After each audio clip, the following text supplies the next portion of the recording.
আর সুস্থ শরীরে যারা একটা মাস রোজা আদায় করেনি, ফরজে আইনকে ভায়োলেট করে চলেছে, আল্লাহর হুকুমকে ভায়োলেট করে চলেছে, তাদের জন্য তাদের এই খুশি তাদের জন্য নয়। এবং দেখবেন, পরীক্ষা করবেন, যারা একটি মাস রোজা থেকে ঈদের মাঠে এসেছে তাদের মনের একটা উৎফুল্ল অনুভব, আর যারা দেখা যাচ্ছে রোজা থাকেনি সুস্থ শরীরে, যারা চুপ মার যারা সুস্থ শরীরে রোজা থাকেনি ঈদগার মাঠে এসছে, দেখবেন মাথা নিচু, এটা স্বাভাবিক। তার কারণ তাদের জন্য খুশি নয়। হাদিসে আরো কঠিন ভাবে বলা হয়েছে। এর আগেও বিগত বছর ধরেই আমি বলি, আপনাদের খেদমতে আরো বছর আসি, এই হাদিসের পরিভাষাগুলো আজকে আমরা মুসলমান ইমানদার বলে দাবি করি, মুমিন মুসলমান বলে দাবি করি। আল্লাহ তাআলা আমি যে আয়াতটা আপনার নামাজের মধ্যে পাঠ করলাম,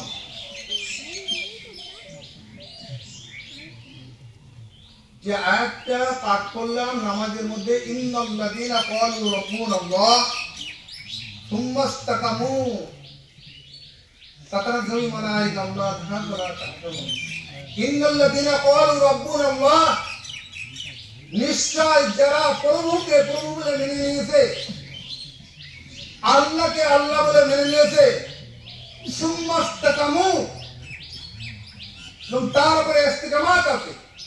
কিসের উপরে?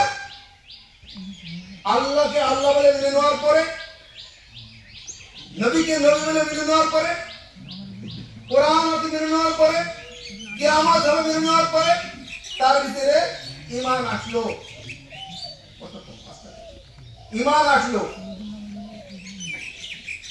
আর ঈমান যখন আসলে তাই বলছে যারা আল্লাহকে আল্লাহ বলে মেনে নিল এবং তার উপরে ইস্তিকামাত থাকলো, মালায়েকা তাদের প্রতি ফেরেশতা অবতীর্ণ হলো, সে রহমতের ফেরেশতা, আল্লাহ তাখাফারা তাহতানু তাদের কোনো ভয় নেই, তাদের কোনো চিন্তা নেই, তাদের জন্য সুসংবাদ। কিসের জন্য? জান্নাতের সুসংবাদ। তাহলে আমি আপনি মুসলমান, আল্লাহকে আল্লাহ বলে মেনে নিয়েছি, রাসূলকে রাসূল বলে মেনে নিয়েছি, কোরআনকে মেনে নিয়েছি, কিয়ামত হবে মেনে নিয়েছি, নেওয়ার পরেও আল্লাহর হুকুমকে ভায়োলেট করে চলছি, প্রকৃত অর্থে আল্লাহকে মানা হলো? প্রকৃত অর্থে আল্লাহকে মানা হলো? আমার পিতা, জন্মদাতা পিতা যদি আমাকে একটা কাজের হুকুম করে, সেই হুকুমটা যদি আমি ভায়োলেট করে চলি, আমার পিতা আমাকে ভালোবাসবে? আমাকে ভালোবাসবে না। তাহলে আমার একটা সৃষ্টিকর্তা রব্বুল আলামিন আমাদেরকে এত সুন্দর ভাবে বানালেন, লাকাদ খালাকনাল ইনসানা ফি আহসানি তাকওয়িম, আমি মানব জাতিকে সুন্দর আকৃতিতে সৃষ্টি করেছি। ওমা খালাকতুল জিন্না ওয়াল ইনসা ইল্লা লিয়াবুদুন, আমি মানব এবং জিন জাতিকে সৃষ্টি করেছি একমাত্র আমার ইবাদতের জন্য। তাহলে আমি আপনি মুসলমান বলে দাবি করি, কিন্তু আল্লাহর সেই হুকুমকে যখন ভায়োলেট করে চলছি, শয়তানের মন গড়া মতবাদ, শয়তানের বন্দেগী করে চলছি, আল্লাহকে মানা হলো না, প্রকৃত অর্থে শয়তানের মানা হলো। যেহেতু আল্লাহর হুকুম পর্যায়ে একটি মাস রোজা থাকতে হবে, আর আমি আপনি মুসলমান হয়ে আল্লাহকে মেনে নেওয়ার পরেও, ঈমান নিয়ে আসার পরেও দিনের বেলায় আরে কথা কম বলেন আপনারা, হিসাব করে আস্তে আস্তে করেন, হিসেব নিয়ে জোর ধরে গিয়েছে। আমরা যে চিন্তাধারা করে থাকলাম, সেই চিন্তাধারা আল্লাহকে আল্লাহ মেনে নেওয়ার পরেও যখন শয়তানের বন্দেগী করে চললাম, তাদের বন্দেগী, আজকে আমরা সুস্থ শরীরে দিনের বেলায় রোজা না থেকে খাওয়া দাওয়া করছি, হারাম খেয়েছি, ওরা শয়তানের হুকুম হয়েছে, ওরা শয়তানের মতবাদ হয়েছে। আর ওই সমস্ত ব্যক্তিদের জন্য, তাদের জন্য কি হয়েছে? জাহান্নাম। আর যারা দিনের আলোয় কষ্ট করে থাকিয়েছে, ভাই আমরা নামাজ পড়ছি, এই বাজারটা কিন্তু দেখা যায়, আর রোজাটা দেখা যায় না, অনুভব করা যায়।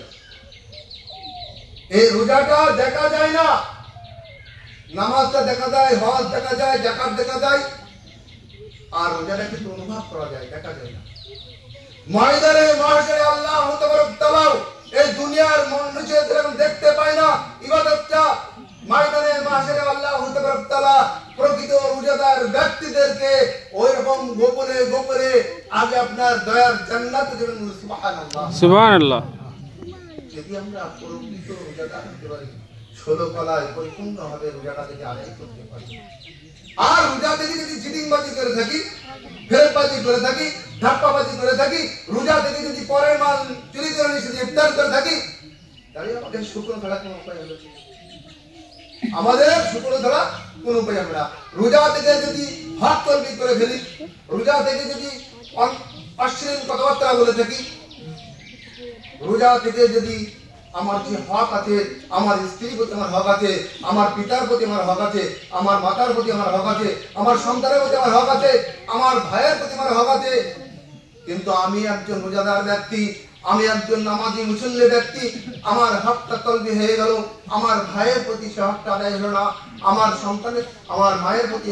আজকে আমি আপনি 5 ওয়াক্ত নামাজ পড়ি, আমি ইমাম সাহেব, আমি নামাজি মুসল্লি, আমি রোজাদার, কিন্তু দেখা যাচ্ছে ঈদের সময় আমি আমার ছেলে মেয়ের জন্য, আমার স্ত্রীর জন্য, আমার শ্বশুর শাশুড়ির জন্য, নিজের জন্য 5,000 10,000 টাকার পোশাক, কিন্তু ওই ঘরে কুড়ে ঘরে বৃদ্ধ পিতা মাতা আছে, তার জন্য 1 টাকার একটা পোশাক আমার জন্য আমি জোটাতে পারলাম না বা জুটালাম না।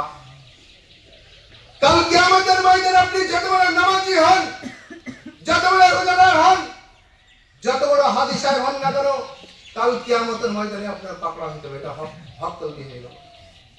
আমি ইমাম সাহেব, আমি রোজাদার ব্যক্তি, আমার ভাইদের অবচরে আমার বৃদ্ধ পিতাকে কিংবা বৃদ্ধ মাতাকে বনগাই ডাক্তার বাড়ি নিয়ে যাওয়ার নাম করে বাপের বা মায়ের সম্পত্তি যেটা আছে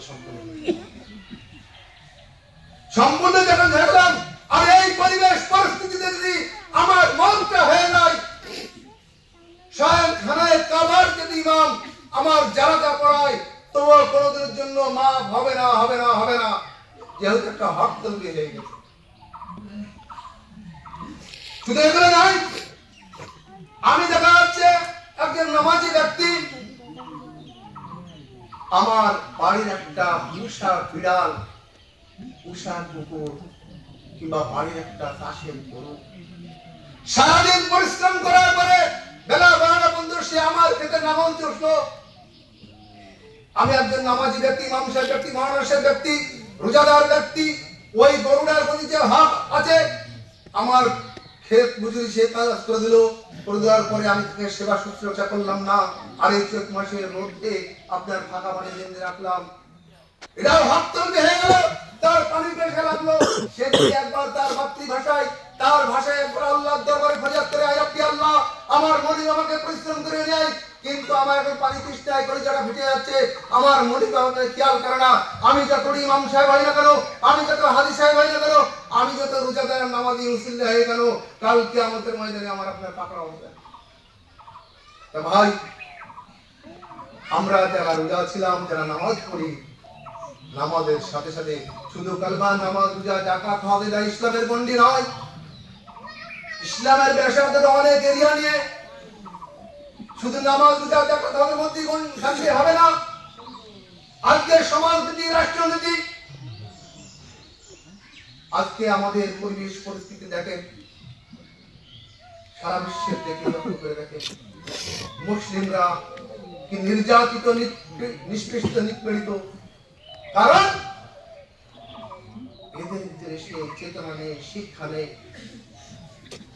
প্রবাদ বাক্যের পরে কি জানেন? অস্ত্র ছাড়ো, কলম ধরো,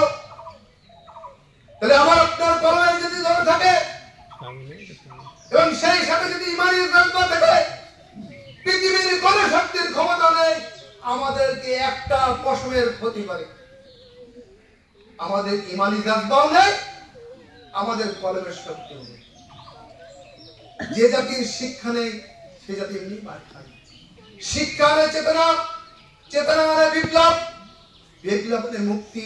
যে জাতির শিক্ষা নেই সে জাতির চেতনা নেই, আর যে জাতির চেতনা নেই সে জাতির বিপ্লব নেই, আর যে জাতির বিপ্লব নেই সে জাতির মুক্তি নেই। আজকে ১৫০০ বছর আগে আমার আপনার সৃষ্টিকর্তা রব্বুল আলামিন আমার আপনার নবীর মাধ্যম দিয়ে যে বাক্যটা সর্বপ্রথম আল্লাহ রাসূলের প্রতি নাযিল করেছিলেন, যে শব্দটা সেটাইতেই বলা হয়েছে ইকরা বিসমি রাব্বিকাল্লাযী খালাক, পড়ো হে নবী তুমি পড়ো তোমার প্রভুর নামে। সেই পড়ার কথা বলা হয়েছে। আজকে আমরা মুসলমান সেই পড়ার থেকে অনেক কম। কারণ ভাই শুধু যারা সারা বিশ্বে, সেই সাথে সাথে আমাদের ভারতবর্ষের জমিনে একটা কালো মেঘের ছায়া চলে এসছে, সাম্প্রদায়িক নামক একটা কালো মেঘের ছায়া। আজকে আমরা যদি আমাদের ইউনিটটা একত্রিত না রাখতে পারি, আল্লাহ তাআলা তাই কোরআনে ঘোষণা করলেন, ইয়া আইয়ুহাল্লাযীনা আমানু ওয়া তাসিমু বিল্লাহি হাক, ইয়া আইয়ুহাল্লাযীনা আমানু ওয়া তাসিমু বিল্লাহি জামিআ ওয়া লা তাফাররাকু। হে বিশ্বের ঈমানদার ব্যক্তিরা, আল্লাহ তাআলা আমাদের উদ্দেশ্যে বললেন, হে বিশ্বের ঈমানদার ব্যক্তিরা, তোমরা আমি আল্লাহ আমার রশিকে এর মজবুত করে ধরে একত্রিত ভাবে দলাদলিতে বিভক্ত হয়ে না। আজকে আমরা মুসলমান ইউনিটটা, আমাদের কমিউনিটিরা শিক্ষার আলো নিয়েছে, আমাদের ইমানি জাগবা নিয়েছে। যদি এক করে থাকতে পারি, পৃথিবীর কোন শক্তির ক্ষমতা নেই আমাদেরকে রোধ করে। কিন্তু ভাই আজকে আমরা সেই জায়গাতে পারবো। তাই আমি আপনাদেরকে অনুরোধ করবো, আপনাদের সন্তানদেরকে শিক্ষা দেন। আর একটা মাস যেভাবে ৫ ওয়াক্ত নামাজটা বা জামাতে সেটা আদায় করলাম, নামাজে এরা মসজিদে এসে নামাজটা আদায় করবে। আর আপনাদের সন্তানদেরকে শিক্ষা দেবেন, সাথে সাথে দুনিয়ার শিক্ষা দেবেন। আপনাদের গ্রামে মুক্ত হয়েছে, মুক্ত হয়ে বাচ্চাদেরকে পাঠাবেন। মেয়েদের শিক্ষার প্রয়োজন আছে, সাথে সাথে শিক্ষার প্রয়োজন আছে। শিক্ষা না থাকলে চাকরি পাবে না। তাই আমি আপনাদেরকে অনুরোধ করবো, আপনারা বাচ্চাদেরকে শিক্ষা দেবেন, আপনারা শিক্ষা অর্জন করেন। এই বলে আমি আমার